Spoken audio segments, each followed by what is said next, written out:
Chad! It's a bass.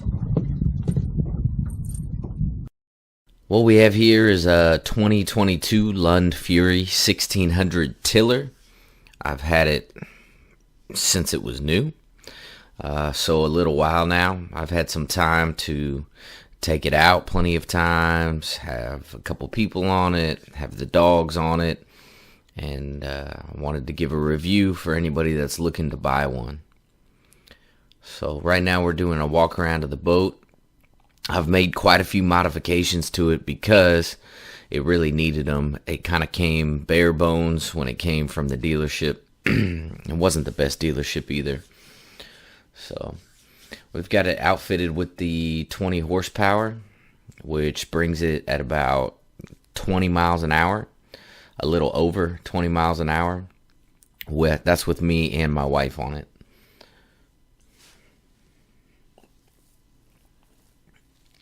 Some of the modifications that I've made, you can see in the video here. One would be this Minn Kota deckhand. Really has been kind of disappointing, honestly.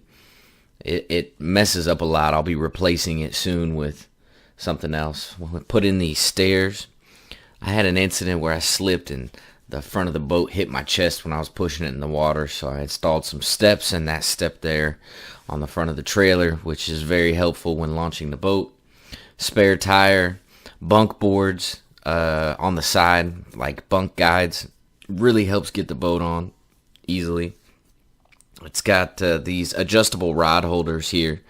I didn't want to put anything on the edges of the boat, so I got these extensions, and they work great, and you can put them in 3 different places.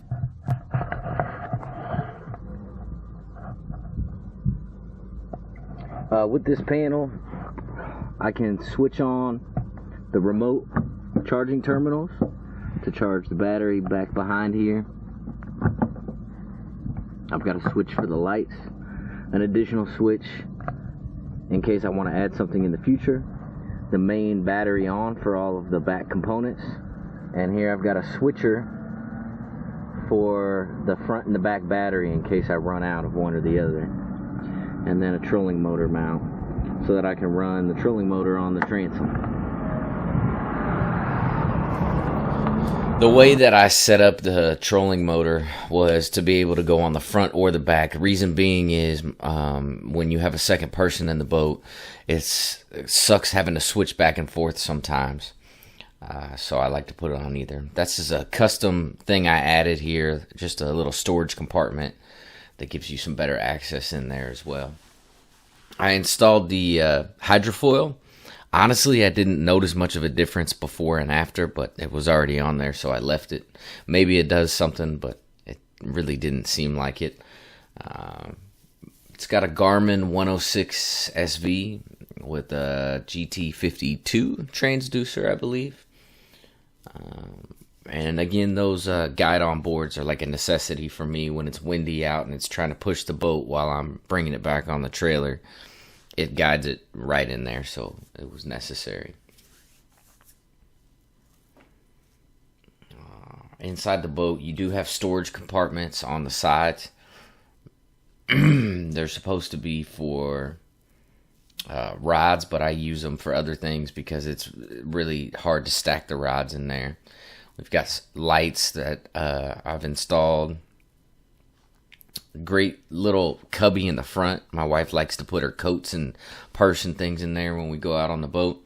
And I put on a voltmeter and a phone charger up there in the front. And that's just a look at the storage underneath and battery setup I have. It does have a live well. I don't use it. It does leak, which is something very annoying. I tried to put a gasket on there, but it's still, there's always a little bit of water when I come back in, even when I haven't used the live well at all. I've been a little disappointed with a couple things on the boat that were quality-wise. Like, for example, some of the wood that they cut didn't fit right. If you see, that's not screwed all the way down, and there's not really a good way to fix it because it's got the vinyl over the top of it. and there was some things like that that didn't quite fit together. Here you've got your nav lights and aerator and bilge, and that is factory. I didn't do that. So this 20 horsepower, you can put up to a 40 on it, but the 20 is what came on it. I would like a 40. However, it really gets around the lake just fine with the 20. And the thing is you can run all day. For example, the video was made. We ran all day, and I'm at 3/4 of a tank on a 6-gallon tank. So you have plenty of gas to go at least one full day, if not more, with that 20 horsepower. Got some rod holder bait buckles on the right hand side there. That's where I like to put my rods instead of in the supposed barrage storage compartments, and then I use all the other storage compartments for life jackets and tools and things like that. It's just showing that I've got the lights on the back there, which I really liked this panel because it looked very ugly. You just had the battery sitting back there under that compartment before I built that and put it in there.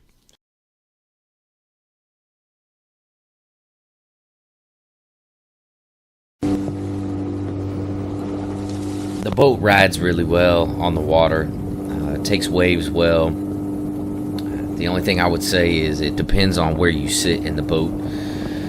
When we're together like this in the video, I don't like her to sit all the way in the very front, especially when the dogs are in the boat, because it brings the bow down too much and it'll splash a lot and you lose some speed. So the further you sit towards the back and the more centered you are, it's good. When the boat's at a standstill, there's plenty of stability, but when you get up on plane, if you're one side or the other, it likes to tilt to that side, so you have to try and make sure you balance it out.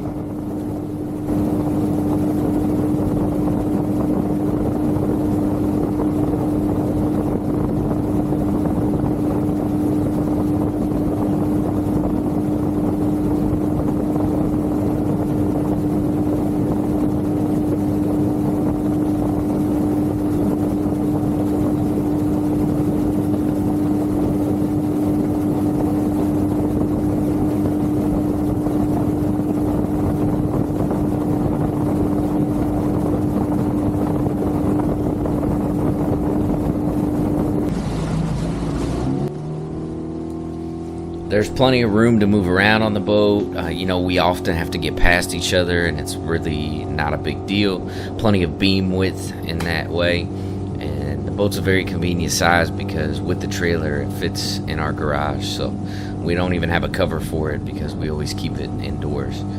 Keep it out of the weather and keep it nice. Overall, I really like the boat.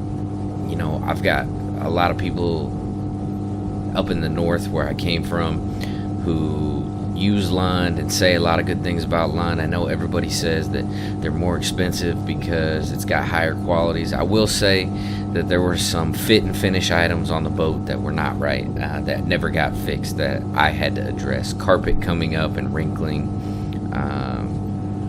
wood not fitting and things like that, but we do have a great time on it. It fits all of the needs of what we need right now until we have more people that want to come out with us. 2 or 3 people, or 2 people and the dogs, I really have no complaints at all. I can take it anywhere.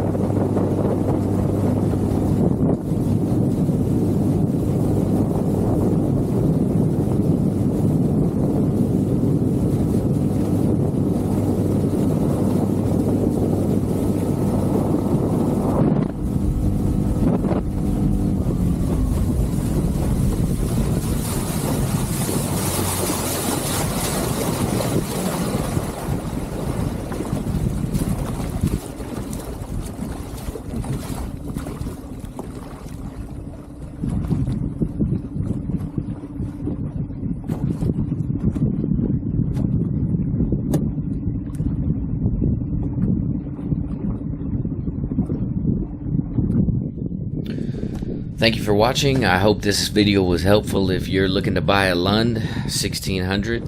It's worked out well for us, and if you end up buying one, have a good time on the water.